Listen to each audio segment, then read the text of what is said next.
I have started my Lego journey collecting Lego architecture sets. I have many Lego architecture sets and I love building architecture sets. Here you have some of my architecture sets and I have many more.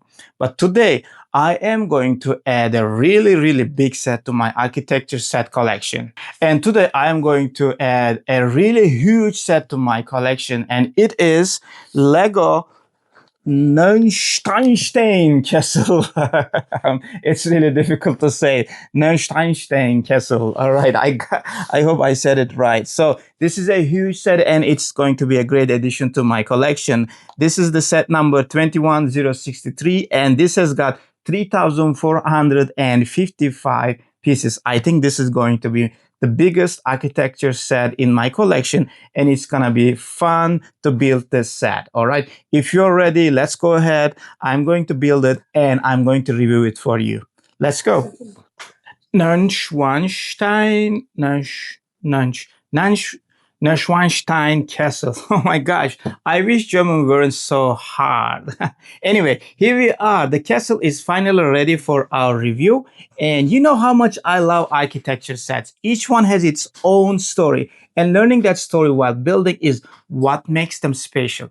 I learned a lot about Taj Mahal, Notre Dame, the Statue of Liberty, and now the great Neuschwanstein Castle.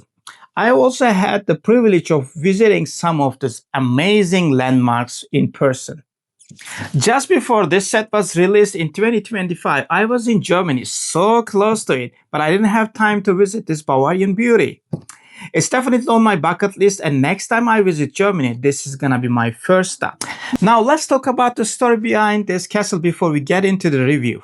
Neuschwanstein was commissioned in 1868 by King Ludwig II of Bavaria, known as the Fairy Tale King. He was deeply introverted and obsessed with medieval legends and opera. Interestingly, the original drawings weren't made by an architect. They came from Christian Jung, a theatrical set designer.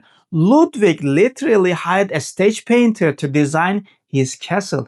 A real architect, Edward Riedel, then turned those sketches into actual building plans. The whole thing was designed to look like a movie set. But Ludwig never got to see it finished.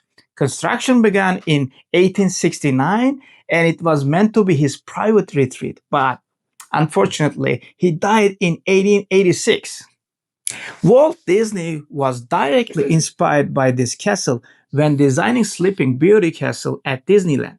So every time you see a Disneyland castle, in the logo, at the parks, in the films, you're seeing the legacy of a reclusive 19th century Bavarian king.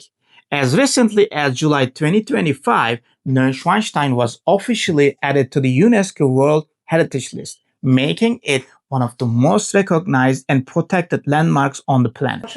The name Neuschwanstein literally means New Swan Stone, named after the Swan Knight, a character from one of the Richard Wagner's operas. Ludwig was obsessed with Wagner's work, and the entire interior is decorated with murals depicting scenes from his operas. This set has 3,455 pieces, and it's priced at $279.99 US dollars. And this is released in August 1st, 2025.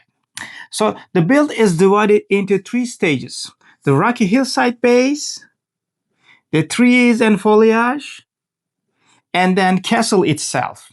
So you start from the bottom and work your way up to the top of the staircase tower. I will definitely set aside around 7 hours if you want to enjoy the process. This is not a speed build, and it should not be.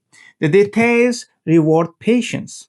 So the rock work and hillside base are really well done. Lego used really clever techniques to give the mountain a natural look and rocky feel without like a pile of bricks. Once the base is done, you start placing the castle on top. The whole thing really comes to life. The trees are where the set surprises you. Not always in a good way. There are over 250 flower elements used for the foliage. And building all those individual trees gets sometimes repetitive, but the payoff is worth it. Without the trees, it's a good model, but with them, it's stunning. And there's a cool bonus. You can swap the leaves between summer green and autumn orange, which is a great option for display. Even though this is mainly a display set, there are small interior details visible through the windows, the king's bedroom, study, throne room, and even hints of hidden passages. It's a nice touch that rewards people who look closely. There are also 240 new printed elements in this set, which makes the finished build feel premium and detailed rather than generic. So what I loved about this set is the scale and presence of the finished model. It looks amazing on shelf. The seasonal tree swap is a clever and fun display feature. 240 new printed pieces that gives it a premium feel. The rock work and hillside are beautifully done. Interior details are nice reward for curious eyes. So what could be better? Building the trees is tedious. You have 250 flower elements that gets repetitive fast. And at 279.99, the price is fair per piece, but many pieces are tiny, so it can feel a little expensive. This set is challenging, rewarding, and visually spectacular. If you love castles, architecture, or European history, this is a must buy. If you're a casual builder looking for a quick, fun build, the price and complexity might give you a little pow. But what I can say is that this set will definitely rank in my top 3 architecture sets, and I will need to redo my full ranking soon. If you haven't seen my architecture set ranking video, you can click and watch it right here. All right, that's it for today. If you built this set, let me know in the comments. Summer leaves or autumn? I'm firmly in the autumn camp. Drop a like if you enjoyed the video, subscribe if you are new, and I will see you in the next one.